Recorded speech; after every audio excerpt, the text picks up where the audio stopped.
yung susunod na, pasok na. Ikaw na, Alex. Kailangan dito, bata, matalino.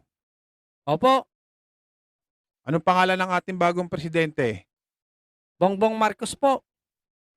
Kailan na-discovery ang Pilipinas? March 15, 1586. Ba, matalino nga.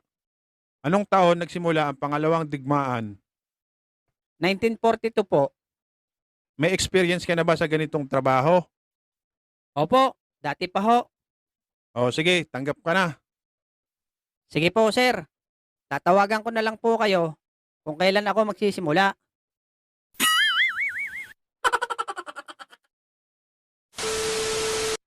Ikaw na, Bogart. Lex, anong tinatanong?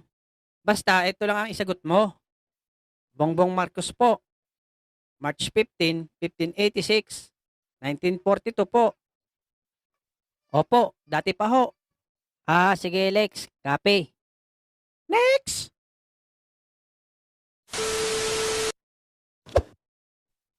Napakadali lang pala nito.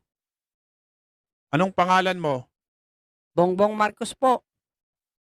Ha? Kailan ka pinanganak? March 15, 1586 po. Ano? Pang ilang ka naman sa magkakapatid?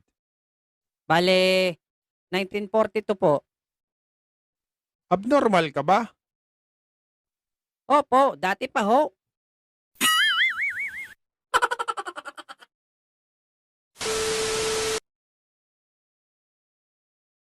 Kalokohan mo talaga, Lex.